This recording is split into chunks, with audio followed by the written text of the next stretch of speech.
흔히들 세상에는 세 종류의 사람이 있다고 말합니다. 있으나 마나한 사람, 차라리 없었으면 좋은 사람, 그리고 반드시 있어야 할 사람이 바로 그 세 종류의 사람들입니다. 이 세상에 반드시 있어야 할 사람만 있으면 좋겠지만, 그러면 세상이 훨씬 더 밝아지겠지만 사실은 그렇지가 못합니다. 다양한 사람들이 한데 섞여 살아가는 곳이 바로 세상입니다. 그 사실을 간파한 중국의 공자 선생님은 자신의 책 논어 수로편에서 삼인지행 필요아사다. 세 사람이 함께 길을 걸어가면 그 중에 한 사람은 반드시 내 스승이 있다라고 말했습니다. 어차피 다양한 사람들과 함께 사는 것이 세상이라면 선한 일은 모범을 삼아 따라하고 악한 일은 반면 교사로 삼아 삼갈 수 있기 때문인 것입니다. 그런데 오늘 우리는 과연 어떤 사람입니까? 저와 여러분은 과연 어떤 사람들입니까?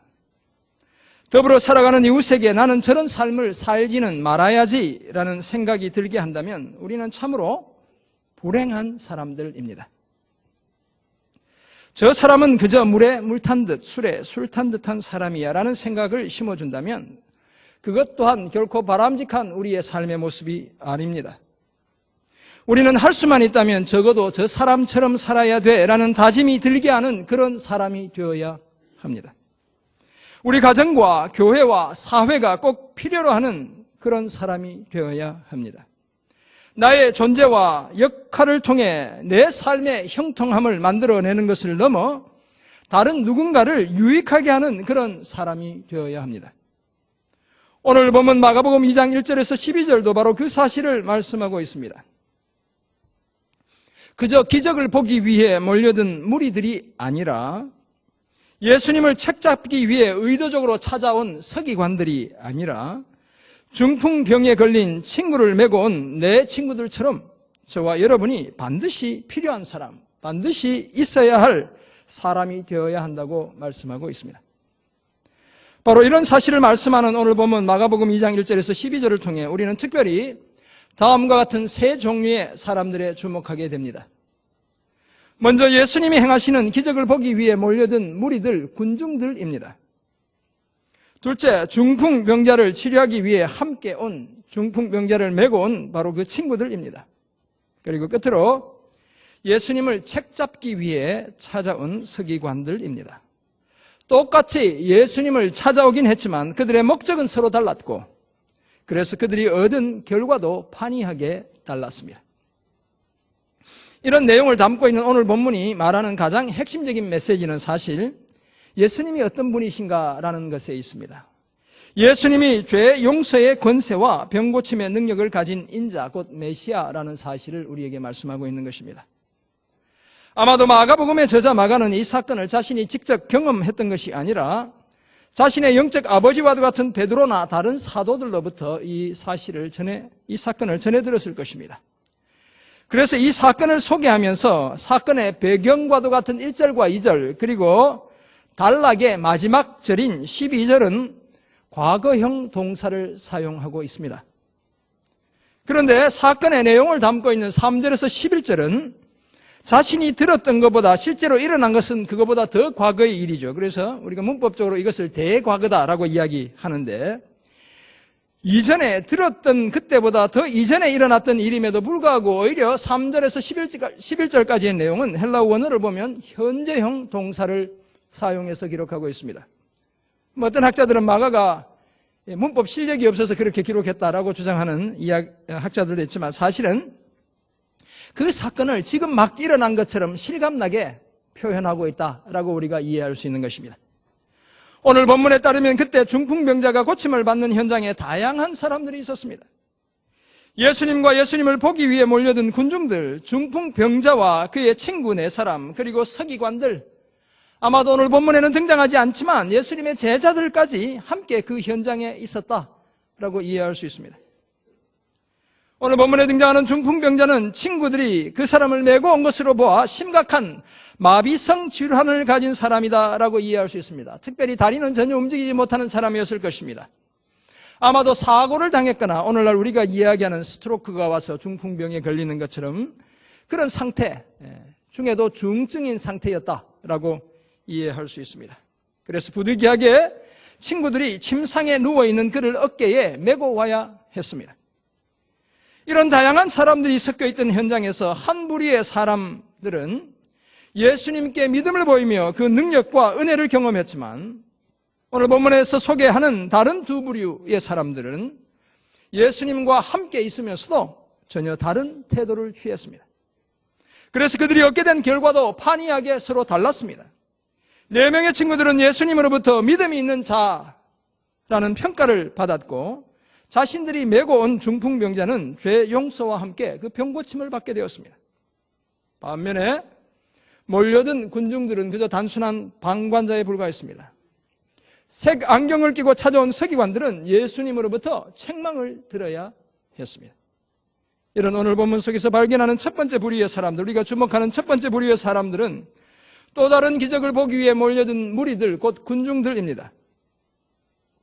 오늘 본문 1절을 보면 나병 환자를 깨끗하게 해주신 그날로부터 며칠 지난 다음이었습니다. 그래서 수일 후에라고 본문이 시작되고 있습니다. 동네 바깥 한적한 곳에 가 계시던 예수님이 가버나움에 들어가 집에 머무셨습니다. 이전에도 몇 번 말씀드렸지만 가버나움은 갈릴리 호수 북쪽의 중심 도시이자 예수 공동체의 본거지와도 같은 본부와도 같은 그런 곳이었습니다. 예수님이 다시 마을로 오셔서 집에 계시다는 소문이 금방 퍼져나갔습니다. 예수님이 나병 환자까지도 고치셨다는 소식을 들었던 수많은 사람들이 예수님을 찾아왔기 때문이었습니다. 그 집안은 물론 문 앞까지도 발 디딜 틈이 없었다라고 말씀합니다. 많은 사람이 모여 문 앞까지도 들어설 자리가 없게 되었다라고 2절이 기록하고 있습니다. 문전성시를 이루었다는 것입니다. 그때 군중들은 그곳에서 다른 누구보다 더 예수님 가까이 있으면서 예수님이 가르치는 하나님의 말씀을 들었습니다. 하나님 나라와 회개에 대한 예수님의 가르침이었을 것입니다.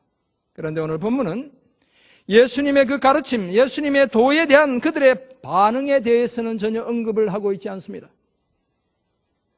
왜냐하면 그들이 그곳에 온 목적은 말씀을 듣고 회개하고 믿음으로 반응해서 천국을 소유하기 위함이 아니었기 때문입니다.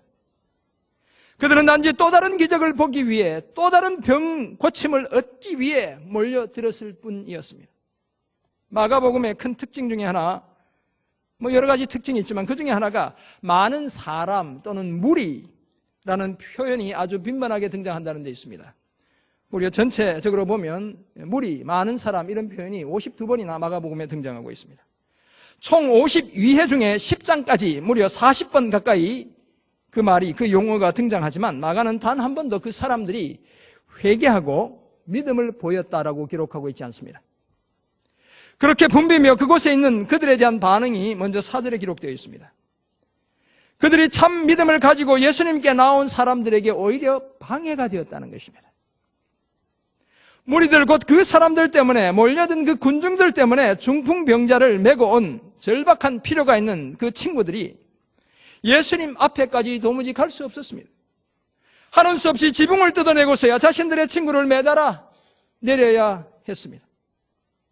뿐만 아니라 중풍병자가 일어나 누웠던 자리를 들고 자신 앞에서 나가는 것을 보고서야, 오늘 보면 12절을 보면 그제서야 깜짝 놀라 하나님께 영광을 돌렸던 영적으로 눈먼 자들, 그들이 바로 무리들, 몰려든 군중들이었습니다. 말씀드렸지만 이 무리들은 예수님을 가장 가까이서 본 사람들입니다. 아마도 예수님의 숨소리도 들었을 것입니다. 어쩌면 예수님의 심장 박동까지 느꼈을 것입니다. 그러나 육체의 눈으로는 예수님과 예수님이 행하신 기적을 보긴 했지만 영의 눈을 뜨고 예수님이 정말 누구이신지 보지를 못했습니다. 예수님을 믿고 따르는 데는 아주 소극적이었고 소위 굿이나 보고 떡이나 먹자라는 심보를 가진 사람들이었습니다. 다시 말해서 방관자요, 구경꾼에 불과했습니다.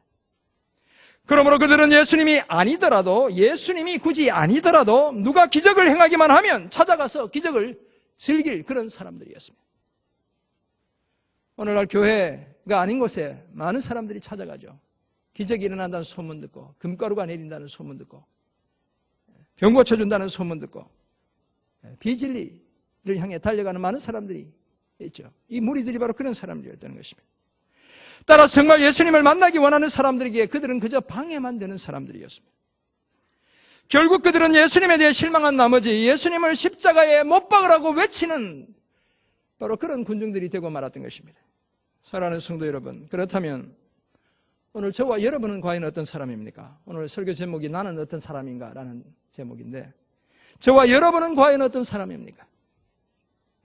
이전에 이미 예수님이 내 삶에 행하신 놀라운 기적을 여러 번 경험한 사람들이 아닙니까? 우리는 병을 고쳐주시고 부족한 물질을 채워주시고 광야 같은 삶을 독수리 날개로 업어 건너게 하신 그 놀라운 기적을 경험했던 그런 사람들이 아닙니까? 그렇다면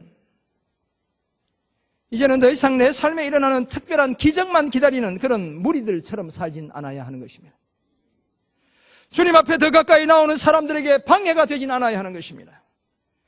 먼저 내가 인격적으로 예수님을 만나고 다른 사람들이 내가 만난 그 예수님을 만날 수 있도록 길을 열어주는 그런 사람이 되어야 하는 것입니다.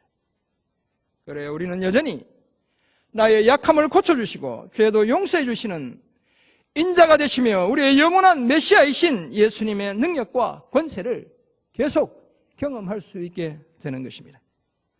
오늘 본문에서 발견하는 두 번째 부류의 사람들은 중풍병자를 치료하기 위해 예수님을 찾아온 친구들입니다. 그 자기 친구를 어깨에 메고 찾아온 바로 이 친구들입니다.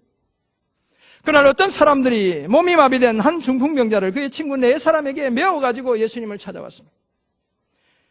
3절이 그 사실을 말씀하고 있죠. 그런데 그곳에 몰려든 무리들 때문에 정상적인 방법으로는 도무지 예수님 앞에 그를 데려갈 수가 없었습니다. 그래서 사는 수 없이 그 집에 지붕으로 올라가 지붕을 뜯어내고 그 중풍병자를 누워있던 그 매트, 침상채로 달아내렸습니다. 그 당시 지붕은 막대기나 나무가지로 얼기설기였고 억새 같은 것으로 덮은 다음 표면을 진흙으로 발라 만든 지붕들이 대부분이었습니다. 평평하게 된 그 지붕은 식사를 하기에 안성맞춤이었고 빨래를 말리거나 조용히 기도하는 곳으로 사용되기도 했습니다. 그런데 갑자기 천장에서 부스러기들이 떨어지기 시작하더니 하늘이 열리고 그 사이로 몸이 마비된 한 사람이 자리에 눕혀진 채 내려오는 것이었습니다. 여러분 얼마나 황당했겠습니까? 처음에는 무슨 큰일이 일어난 줄 알고 다들 깜짝 놀랐을 것입니다. 남의 집 지붕까지 뜯어내며 예수님 코앞에 중풍병자를 갖다 놓는 그들을 쳐다보며 해도 너무한다며 욕도 해댔을 것입니다. 여러분 그것이 만약 베드로의 집이었을 것이다 라고 우리가 생각한다면, 학자들 중에 그렇게 이야기하는 학자들이 있는데, 베드로는 저들의 이런 대담한 행동에 당황한 것은 물론이고 크게 화가 났을 것입니다. 자기 집 지금 지붕이 다 뜯겨지고 있는 것입니다. 그런데 오늘도 예수님은 의외였습니다.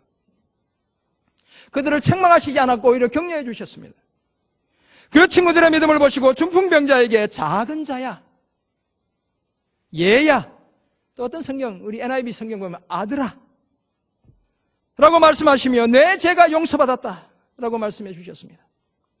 중풍병자가 분명히 성인이었을 것 같은데 예수님이 누워있는 그를 바라보시며 작은 자야, 아이야, 얘야, 아들아 라고 부르신 것은 그 사람의 처지를 동정하는 애정어린 호칭이었습니다.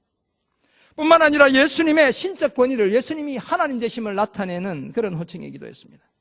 왜냐하면 하나님만이 모든 사람들을, 저와 여러분을 나이에 관계없이 작은 자야, 내 아들아, 내 아이야 라고 부를 수 있기 때문인 것입니다.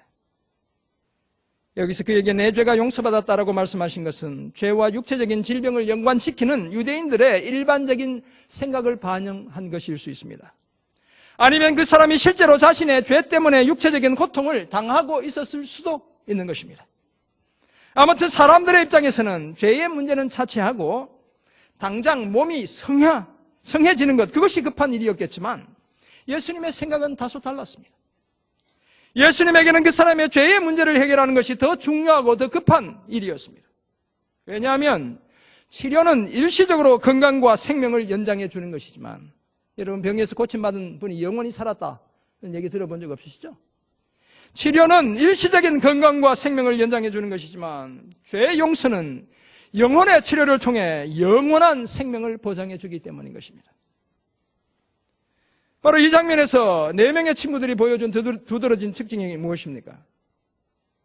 그들은 예수님 앞까지 나아가는데 혼신의 힘을 다 쏟은 사람들이었습니다. 자기 친구를 침상에 눕힌 채 어깨에 메고 왔던 사람들이었습니다. 너무 사람이 많아 그곳에 와보니 정상적인 방법으로는 도저히 예수님 가까이 갈 수가 없자 남의 집 지붕을 뜯어 자신들의 친구를 예수님 코앞에까지 달아내렸습니다.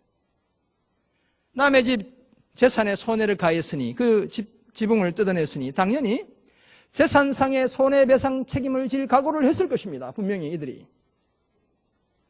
아마도 좀 미친놈들 봤나? 라는 소리를 들을 각오를 했을 것입니다. 경우가 없다는 비난을 끝까지 참아낼 결심도 했을 것입니다. 그런데 이런 그들에 대한 예수님의 평가는 과연 무엇입니까? 놀랍게도 무례한 자들이 아니라 믿음을 가진 자들이었다는 것입니다. 믿음을 가진 자들이었다는 것입니다. 그것도 지식이나 느낌과 같은 소극적인 믿음을 넘어 행동하는 믿음을 보이는 자들이었다는 것입니다. 무모하고 무례한 그들의 행동 속에서 예수님은 오히려 자신에 대한 적극적인 믿음을 보셨던 것입니다. 상식을 뛰어넘는 그들의 파격적인 행동을 보시고 오히려 주님이 흡족해 하셨던 것입니다. 그래서 중풍병자에게 저들의 믿음을 보시고 작은 자야 내 죄가 용서받았다. 일어나 자리를 들고 집으로 가라 라고 말씀해 주셨던 것입니다. 사랑하는 성도 여러분, 친구들의 상식을 뛰어넘는 파격적인 믿음이 한 중풍병자의 병과 죄의 문제까지 다 해결받게 했습니다. 어떻게든 예수님 앞에 자신들의 친구를 데려다 놓기 위해 수고와 비난을 감수했던 그들의 믿음이 한 친구에게 기적을 불러왔습니다. 예수님의 능력과 권세를 신뢰했던 그 친구들이 죽은 자와 방불했던 자신들의 한 친구를 살려냈습니다. 그렇다면 오늘 저와 여러분도 그 친구들과 같은 삶을, 나의 믿음을 통해 내 친구를 살려내는 그런 삶을 살아야 하지 않겠습니까? 우리도 그런 사람이 되어야 하지 않겠습니까? 이번 새생명 전도축제는 바로 이런 삶을 저와 여러분이 연습하는 그 도장이 되길 간절히 소원합니다. 오늘 본문에서 발견하는 또 한 무리의 사람들은 예수님에 대해 적대감을 가진 서기관들입니다. 다 같이 모여있는데 이런 다양한 종류의 사람이 있습니다. 오늘 보면 6절을 보면 그렇게 몰려든 군중들 틈에 몇몇 서기관들이 섞여 있었습니다. 어떤 서기관들이 거기 앉아서 마음에 생각하기를 이렇게 이야기하고 있죠. 그들은 마치 구소련의 KGB 요원이나 미국의 CIA 또는 FBI 요원과도 같이 그것을 감시하고 있었습니다. 그리고 그곳에서 예수님이 중풍병자를 향해 작은 자야 내 죄가 용서받았다라고 말씀하실 때 생생하게 그 목소리를 들었습니다. 사실 그들은 무리들과는 달리 예수님의 소문을 듣고 기적을 보기 위해 온 것은 아니었습니다. 사람들이 예수님께 몰려들어 자신들이 누리는 지위와 권세가 더 이상 위태로워지지 않도록 하기 위해, 자신들의 그 지위와 권세를 빼앗기지 않기 위해 어떻게든 예수님을 책잡고자 거기에 와 있었던 것입니다. 따라서 중풍병자는 단지 신체가 마비된 사람이었다면 안타깝게도 서기관들은 영적으로 심각한 마비 증상을 보이는 사람들이었습니다. 그래서 죄가 용서되었다는 말을 듣자마자 속으로 하나님 한 분만 죄를 용서하실 수 있는데 예수라는 젊은 사람이 그런 소리를 하는 것은 신석, 모독죄에 해당한다라고 생각했습니다. 하나님을 모독하는 죄에 해당한다라고 생각했던 것입니다. 좋은 건수 하나를 잡았던 것입니다. 그런데 사실은 트집을 잡을 건수를 하나 건진 것이 아니라 오히려 주님 앞에 창피를 당하고 말았습니다. 왜냐하면 예수님이 그들에게 대답하기 어려운, 사실 대답이 필요 없는, 대답할 수 없는 질문 하나를 던지셨기 때문이었습니다. 그들의 마음을 간파하신 예수님이 8절 보면 그들이 속으로 이렇게 생각하는 줄을 예수께서 곧 중심에 아시고 이렇게 이야기하죠. 예수님이 이렇게 말씀하셨습니다. 내 죄 사함을 받았느니라는 말과 일어나 내 침상을 들고 걸어가라는 말 중에 어느 것이 더 쉽겠느냐라는 것이었습니다. 여러분, 이 두 가지는 모두 결코 쉬운 일이 아닙니다. 얼핏 보기에 죄 용서는 우리의 속사람 가운데 내면적으로 일어나는 것이기 때문에 검증이 불가능해서 쉬운 것일 수 있습니다. 반면에 병을 고치는 것은 겉으로 마비된 사람이 멀쩡히 걸어가야 하니까 겉으로 드러나야 하기 때문에 어려운 것일 수 있습니다. 그러나 여러분, 병은 어떻습니까? 의사들도 고칠 수 있습니다. 죄를 용서하는 것은 하나님만 하실 수 있는 일이기에 실제로는 죄를 용서하는 것, 죄 용서받는 것, 그것이 더 어렵다라고 이해할 수 있는 것입니다. 그렇다면 우리가 객관적으로 보면 이 두 가지 모두 다 쉬운 것이 아닙니다. 만약 중풍병자의 증상이 의사들이 고칠 수 있는 수준이었다면 벌써 고침을 받았을 것입니다. 거기에까지 지붕을 뜯어내면서 달아내리지 않았을 것입니다. 뿐만 아니라 죄 용서는 사람이 할 수 있는 일이 아니기에 그것은 불가능했습니다.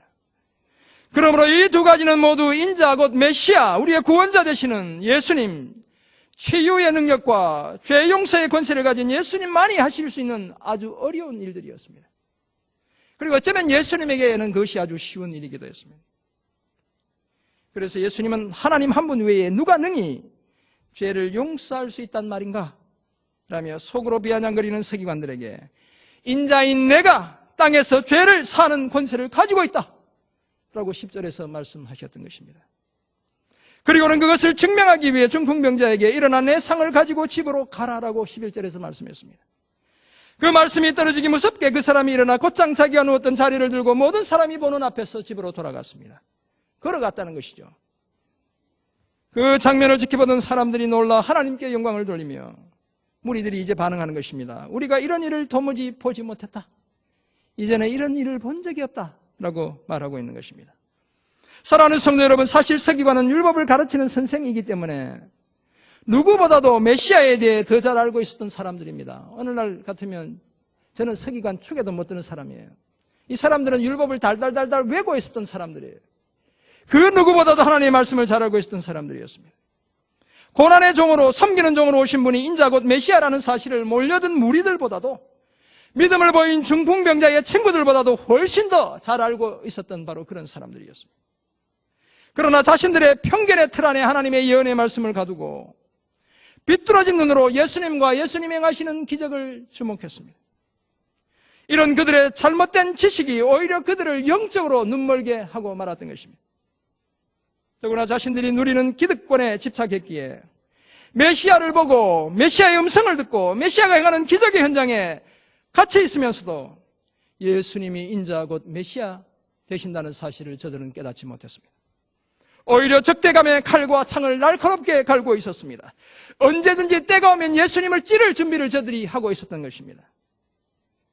그래서 그들은 결국 예수님의 저주의 대상이 되고 말았습니다. 마태복음 23장을 보면 저들을 향해 예수님이 7번이나 화 있을진저 서기관들과 외식하는 서기관들과 바리새인들이여 라고 말씀하셨습니다. 무슨 얘기입니까? 저주받을지어다 외식하는 서기관들과 바리새인들이여. 무려 7번씩이나 반복하며 저들을 저주하셨던 것입니다. 사랑하는 성도 여러분, 그렇다면 오늘 저와 여러분은 과연 어떻습니까? 스스로 누구보다도 성경을 더 잘 알고 있다고 생각하지는 않습니까? 이미 많이 들었다. 나도 다 알고 있다. 라고 생각하고 있지 않습니까? 내가 교회를 오랫동안 다녔고 날마다 말씀을 가까이 하고 있다는 것이 오히려 우리의 영적인 눈을 흐리게 만들고 있지는 않습니까? 내가 읽고 싶고 내가 듣고 싶고 내가 말하고 싶은 말씀만 골라서 묵상하고 있지는 않습니까? 만약 그렇다면 저와 여러분 또한 심각한 오류에, 영적 오류에 빠져 있는 사람들입니다. 예수님을 제대로 보지 못하는 위험한 편견 속에 갇혀 있는 사람들입니다. 영적인 마비 증상을 겪고 있는 사람들인 것입니다. 그렇다면 더 늦기 전에 우리의 이런 오류와 편견을 고쳐야 합니다. 다른 사람들이 예수님을 만나 누리고 있는 그 은혜와 축복을 차갑고 뾰족한 눈으로 바라보는 우리의 일그러진 시선을 고쳐야 합니다. 귀를 열고 예수님의 말씀을 들어야 합니다. 또한 예수님이 육체의 약함을 고치시는 능력과 죄를 용서해 주시는 권세를 동시에 가진 메시아라는 사실을 믿어야 합니다. 귀를 열고 예수님의 말씀을 들어야 합니다. 그래야 우리도 그 예수님이 베푸시는 기적에 당당히 참여할 수 있게 되는 것입니다. 이와 같은 오늘 말씀을 깨달은 우리는 과연 어떤 삶을 살아야 하는 것이겠습니까? 두 가지를 말씀드리려고 합니다. 먼저 나의 영적 상태를 제대로 진단해야 합니다.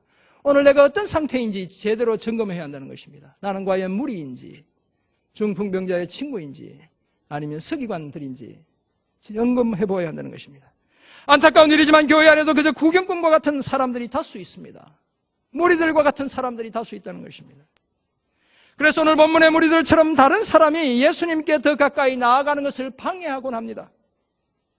계속 이런 상태에 머문다면 머지않아 예수님을 십자가에 못 박으라고 외치는 군중들처럼 그렇게 우리가 돌변할 수 있습니다. 또한 교회 안에는 적대감을 숨긴 채 예배에 참여하는 사람들도 있다금씩 있습니다. 어디 네가 잘하는지 한번 두고 보자 라는 마음으로 예배에 참여한 사람들이 있습니다. 뭐 그러시지 않겠지만 어디 목사 네가 잘하는지 한번 두고 보자. 네. 어디 장로님들도 아니고 장로들 잘하는지 한번 두고 보자. 권사님들 잘하는지 한번 두고 보자. 이런 사람이 있을 수 있다는 것입니다. 늘 비교하고 꼬투리 잡고 뒷담화를 즐기는 사람들이 그런 사람들인 것입니다. 이런 사람들은 보기에는 멀쩡해도 사실 영적으로 마비된 사람들입니다. 스스로 자신을 마비시켜가는 사람입니다. 중증 환자인 것입니다.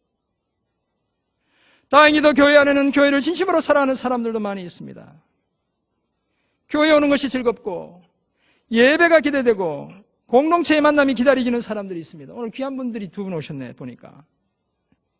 우리가 기도했던 분이 두 분이 오셨어요. 공동체를 위해 희생하며 수고하는 것을 기쁨으로 여기는 사람들이 바로 그런 사람들인 것입니다. 사랑하는 성도 여러분, 그렇다면 여러분은 지금 과연 어떤 모습입니까? 우리는 과연 어떤 모습입니까? 예수님의 치유의 능력과 죄 용서의 은혜는 하나님이 피로 값주어 사신 그리스도의 몸된 교회를 진심으로 사랑하는 사람들이 더 풍성하게 누리게 되는 것입니다. 그러므로 여러분이 어떤 사람인지 스스로를 진단하고 교회를 사랑하는 사람으로 살아가기로 결단해야 합니다. 그런 사람들이 바로 교회를 위해 꼭 있어야 할 사람이라는 사실을 잊지 않는 저와 여러분이 되어야 합니다. 우리 삶의 적용 좀 두 번째, 공동체 예배에 열심히 참여해야 합니다. 여러분 이러지 못하는 분들 이 중에 모처럼 오셨는데 이런 얘기 들으셔서 마음이 불쾌하신 분들 양해해 주시기 바랍니다. 여러분의 삶의 형편을 제가 다 이해하지 못하는 것이 아닙니다. 그래도 제가 해야 될 말을 제가 해야 하기 때문에 하는 것입니다. 사랑하는 여러분, 오늘 여러분이 예수님을 가장 가까이서 만나는 방법이 무엇이겠습니까? 물론 개인적으로 말씀을 묵상하고 기도하는 자리가 예수님을 만나는 자리입니다. 그래서 그런 얘기하죠. 삶의 모든 순간이 하나님을 예배하는 순간이 되고 삶의 모든 자리가 하나님을 예배하는 자리가 되어야 한다. 참 아름다운 구호입니다. 여러분 정말 좋은 구호예요. 그런데 엄청난 위험이 그 속에 도사리고 있습니다. 교회 오지 않으면서도 나는 뭐 언제든지 예배드려요. 언제든지 기도해. 인터넷 예배 보면서 나는 예배 다 드렸어. 이런 오리에 우리를 몰아가는 것입니다. 하나님의 강력한 임재를 역동적으로 경험하는 자리는 공동체가 함께 모여 하나님을 예배하는 바로 이 자리라는 사실을 우리가 잊지 않아야 합니다.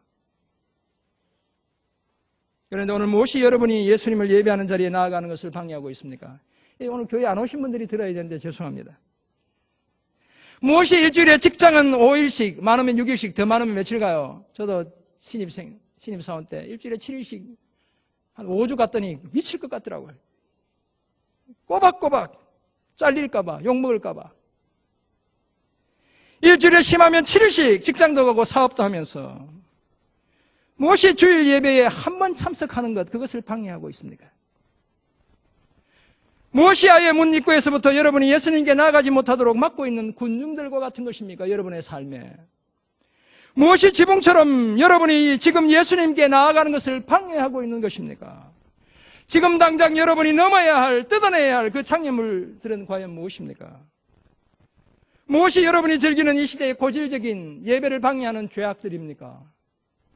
조바심, 일을 미루는 것, 지나친 식탐, TV나 인터넷 등과 같은 미디어에 지나치게 많은 시간을 보내는 것, 여러분의 게으름, 아니면 지나친 성공에 집착, 나는 반드시 성공해야 돼. 아니면 비교의식과 열등의식, 이런 장벽들을 제거해야 우리는 공동체의 예배에 제대로 참여할 수 있습니다. 예배보다 돈을 버는 일에, 공부하는 일에, 좋은 관계를 만들어가는 일에 우선순위를 두는 우리의 경향성을 고쳐야 우리는 주일 예배에 제대로 참여할 수 있습니다. 그래야 여러분은 육체의 치료자이자 영혼의 구원자 되시는 예수님께 더 가까이 나아갈 수 있습니다. 여러분이 정말 예수님을 믿는 사람이라면 우리의 이런 경향성을 고치고 예배에 나와야 주님께 더 가까이 나아갈 수 있다는 것입니다. 그리고 바로 이 자리에서 죄 용서의 은혜와 치료의 능력을 더 풍성하게 경험하게 되는 것입니다. 이런 저와 여러분 모두가 되길 간절히 소원합니다. 흔히들 세상에는 거미 같은 사람, 이솝우화에 나오는 이야기죠. 개미 같은 사람, 그리고 꿀벌과도 같은 세 종류의 사람이 있다고 말합니다. 거미는 어떤 존재입니까? 적대감의 거미줄을 잔뜩 쳐놓고는 그 줄에 걸려드는 각종 벌레들을 잡아먹고 살아갑니다. 개미 참 부지런하죠. 부지런히 쫓아다니며 열심히 일을 하긴 하는데 다른 사람들에게 별 유익을 주지 못합니다. 그런데 꿀벌은 어떻습니까? 열심히 일합니다. 그리고 뭘 남깁니까? 달콤한 꿀을 남겨 다른 사람들을 유익하게 하는 것입니다. 사랑하는 성도 여러분, 오늘 저와 여러분은 과연 어떤 사람입니까? 오늘 설교의 제목인데 과연 우리는 어떤 사람입니까? 혹시 오늘 우리는 있으나마나한 사람, 나름대로 열심히 살긴 하지만 공동체 유익을 남기진 못하는 사람, 그저 몰려든 군중들과도 같은 그런 사람들은 아닙니까? 그래서 다른 사람들이 예수님께 가까이 나아가는 것을 혹시 방해하고 있지는 않습니까? 아니면 없으니 못한 사람, 거미 같은 사람, 예수님께 적대적이었던 서기관들과 같은 그런 사람은 아닙니까? 그래서 교회와 복음과 우리 공동체의 지체들을 해롭게 하고 있지는 않습니까? 사랑하는 성도 여러분, 우리는 정말 이 시대에 하나님의 교회가 하나님이 꼭 필요로 하는 그런 사람들입니까? 수고하며 희생해서 다른 사람들을 위한 달콤한 꿀을 남기는 그런 사람들입니까? 나의 믿음과 섬김을 통해 공동체에 선한 영향력을 끼치는 그런 사람들입니까? 할 수만 있다면 우리 모두가 바로 이런 사람, 마지막 세 번째 사람이 되길 간절히 소원합니다. 마비 증상 때문에 전혀 움직이지 못하는 친구를 메고 예수님을 찾아와 지붕을 뚫고 예수님 앞에 그 사람을 내려놓는 그런 사람들이 되기를 원합니다. 나의 영적 상태를 진단하고 예수님을 향한 예배에 삶의 우선순위를 두는 저와 여러분이 되기를 원합니다. 그런 저와 여러분이 예수님의 치유의 능력과 죄사함의 권세를 몸으로 삶으로 체험하게 될 것입니다. 마침내 우리도 우리의 친구들, 죽어가는 우리의 친구들을 살려내게 될 것입니다. 이런 놀라운 은혜를 기대하며 드디어 일주일 앞으로 다가온 2015년 새생명 전도축제, 여러분 내년에는 없습니다. 내후년에 있고 2년마다 있는, 2년마다 한 번밖에 없는 이 새생명 전도축제를 이런 기대 속에 맞이하며 기도하며 나아가는 저와 여러분 모두가 되시길 주님의 이름으로 축원합니다. 아멘. 기도하겠습니다. 하나님 감사합니다. 오늘 우리에게 주신 귀한 말씀을 기억합니다. 우리는 과연 어떤 사람입니까, 주님? 몰려든 군중들처럼 살지 않게 도와주옵소서. 책잡기에 나와 있는 서기관들처럼 살지 않게 도와주옵소서. 친구를 메고 지붕을 뜯고 그 친구를 주님 앞에 내린 내 친구들과 같은 주님 앞에 믿음을 보이는 유익을 끼치는 꼭 필요한 그런 사람들 다 되게 도와주옵소서. 감사드리며 살아계신 예수 그리스도의 이름으로 기도드립니다. 아멘.